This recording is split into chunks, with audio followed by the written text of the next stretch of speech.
लश्कर का खजांची अब ग्लोबल आतंकी। अब्दुल रहमान मक्की को अब कौन बचाएगा? चीन ने पाकिस्तान के सिर से खींचा हाथ, यूएन में छोड़ा साथ, फिर बेनकाब हुआ पाकिस्तान। अब मक्की की जगह कब्रिस्तान। आतंकी संगठन लश्कर तैयबा का जो आतंकी भारत और अमेरिका की नजरों में चढ़ चुका था, अब वो दुनिया की नजर में भी चढ़ चुका है। पाकिस्तान अब तक अपने नए आका चीन की सरपरस्ती में अपने कुख्यात आतंकियों को संयुक्त राष्ट्र के एक्शन से बचाता आया है।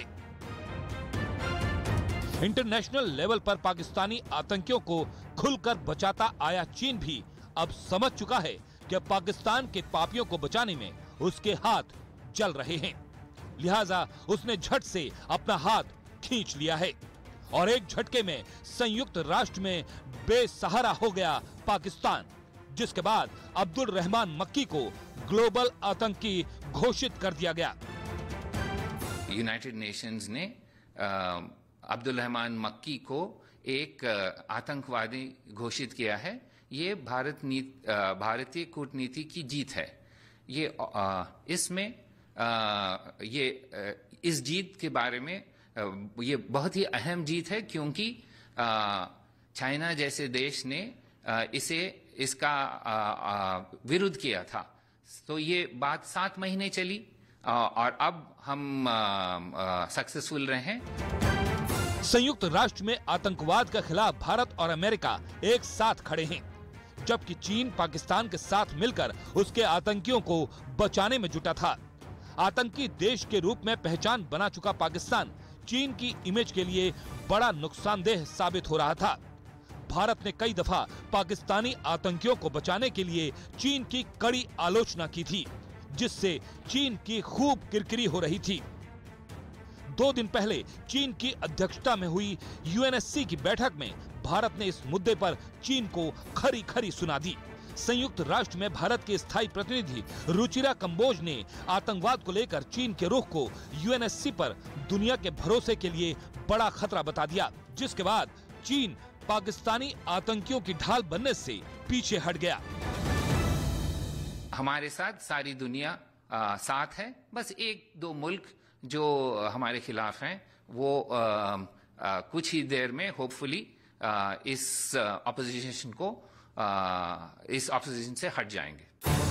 अब्दुल रहमान मक्की पाकिस्तानी आतंकी और 26/11 का मास्टरमाइंड हाफिज सईद का रिश्तेदार है। मक्की को भारत और अमेरिका ने अपने अपने देश में आतंकवादी घोषित कर रखा है। अब मक्की ग्लोबल आतंकी भी घोषित हो चुका है। 75 साल का मक्की लश्कर तैयबा में कई अहम भूमिकाएं निभाता रहा है। मक्की के कई आतंकी संगठनों से संबंध साबित हो चुके हैं। उसे भारत के खिलाफ जहर उगलने के लिए भी जाना जाता है। अमेरिका ने मक्की पर $2 मिलियन यानी भारतीय रुपयों में करीब 16 करोड़ रुपए का इनाम घोषित किया है। मक्की लश्कर तैयबा का डिप्टी चीफ है। वो लश्कर की राजनीतिक पार्टी जमात उद दावा का भी चीफ है। अब्दुल रहमान मक्की पर जम्मू कश्मीर में दहशत फैलाने, टेरर फंड इकट्ठा करने, युवाओं को हमले के लिए उकसाने, भारत के खिलाफ आतंकी हमलों की साजिश रचने के आरोप लगते रहे हैं। लश्कर के कई बड़े ऑपरेशन में मक्की का हाथ रहा है। वो लश्कर के ऑपरेशन के लिए भी फंड जुटाता रहा है। अभी तक चीन पाकिस्तानी आतंकियों को संयुक्त राष्ट्र में बचाता आया था। पिछले साल जून में भारत और अमेरिका ने मिलकर पाकिस्तान में बैठे आतंकी अब्दुल रहमान मक्की पर बैन लगाने के लिए यूएनएससी में प्रस्ताव पेश किया था, लेकिन चीन ने इस प्रस्ताव के खिलाफ वोट किया, जिसकी वजह से मक्की ग्लोबल टेररिस्ट घोषित नहीं हो सका था। और यही रुख उसने तब भी अपनाया था जब मई 2019 में भारत ने यूएन में आतंकी संगठन जैश-ए-मोहम्मद के सरगना मसूद अजहर को ग्लोबल टेररिस्ट घोषित करने की मांग की थी। तब चीन ने भारत के प्रस्ताव के खिलाफ वीटो किया था। ग्लोबल टेररिस्ट घोषित होने पर किसी भी आतंकी के लिए दुनिया भर में मुसीबतें शुरू हो जाती हैं।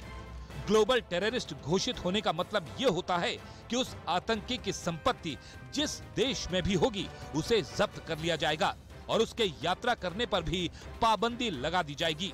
अब मक्की के साथ भी यही होगा। यानी मक्की अगर पाकिस्तान से बाहर निकला तो फंस गया। चीन ने टेक्निकल होल्ड क्यों हटा लिया? अब तक रोड़ा अटकाने वाला चीन अब क्या हो गया? क्या मक्की की यूटिलिटी खत्म हो गई है? बहुत सारे प्रश्न हैं। टेरर फंड जुटाने में माहिर पाकिस्तानी आतंकी अब्दुल रहमान मक्की के खिलाफ टेरर फंडिंग के सबूत मिलने पर खुद पाकिस्तान की अदालत उसे सजा सुना चुकी है। आइए आपको बताते हैं कि मक्की के खिलाफ टेरर फंडिंग के कौन कौन से सबूत मिले जिनके आधार पर संयुक्त राष्ट्र ने उसे ग्लोबल आतंकी घोषित कर दिया। अमेरिका ने मक्की के खिलाफ सबूत जुटाए कि उसने 2007 में लश्कर की ट्रेनिंग कैंपों को 2.44 करोड़ रुपए की फंडिंग की थी। इसके अलावा अमेरिका का दावा है कि लश्कर के एक मदरसे को मक्की ने 1.34 करोड़ रुपए की फंडिंग की थी, जबकि 2020 में पाक अदालत ने टेरर फंडिंग के मामले में मक्की को सजा सुनाई थी। सजा तो सुना दी, उसके बाद किया कुछ नहीं। उसका अभी भी पाकिस्तानी एस्टैब्लिशमेंट और आईएसआई के संरक्षण में वो पाकिस्तानी सॉइल पर ही है। मतलब कानून की नजर में भी यह साबित हो चुका है कि मक्की टेरर फंडिंग जुटाता है, लिहाजा संयुक्त राष्ट्र को उसके खिलाफ एक्शन लेने में आसानी हुई है। लेकिन ये टेक्निकल होल्ड जो चीन ने अब की बार पीछे हटाया है, इसके पीछे का राज जानना बहुत आवश्यक है। वहीं आतंक का पनाहगार देश पाकिस्तान एक बार फिर से बेनकाब हो गया है। एपी सेंटर ऑफ टेरर कहा था सुब्रमण्यम जयशंकर, हमारे विदेश मंत्री ने, बिल्कुल सही साबित हुआ। पाकिस्तानी नागरिक अब्दुल रहमान मक्की को संयुक्त राष्ट्र ने आतंकी घोषित कर दिया, जिसे भारत की एक जीत के तौर पर भी देखा जा रहा है, क्योंकि इससे पहले भारत की कोशिश पर चीन कई बार अड़ंगा लगा चुका था। लेकिन इस बार चीन ने पाकिस्तान का साथ छोड़ते हुए वीटो पावर लगाने से हाथ खींच लिया। वहीं यूएन के इस फैसले से चीन और पाकिस्तान को भी बहुत बड़ा झटका लगा, खासकर पाकिस्तान को, कि भाई चीन अब तक हमें बचाता था, अब तो वो भी हाथ खींच रहा है।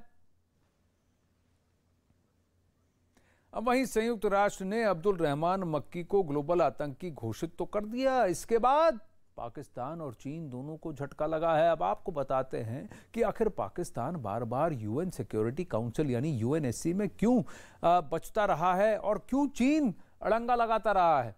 पहली और सबसे बड़ी वजह है कि चीन ने पाकिस्तान में काफी निवेश किया है उनके सीपेक प्रोजेक्ट के जरिए। इसके साथ ही पाकिस्तान को लाखों करोड़ों डॉलर का कर्ज भी दे रखा है। पाकिस्तान से चीन के आर्थिक हित जुड़े हैं। पाकिस्तान चीन के हथियारों का बहुत बड़ा खरीदार भी है। चीन आर्थिक और सामरिक रूप से पाकिस्तान में पांव पसारने की कोशिश तो कर ही रहा है, धीरे धीरे अपना इन्फ्लुएंस बढ़ाने की भी कोशिश कर रहा है और उसे उसके सीपेक प्रोजेक्ट को भी बचाना है। यहां पर इन तंजीमों के काडर, ये टेररिस्ट वहां पहरेदारी करते हैं इस सीपेक में। इसीलिए मसूद अजहर की जैश मोहम्मद और लश्कर तैयबा को कहीं ना कहीं इनके सरगनाओं को चीन बचाता रहा है। अब भारत के खिलाफ चीन पाकिस्तान का इस्तेमाल भी करता है।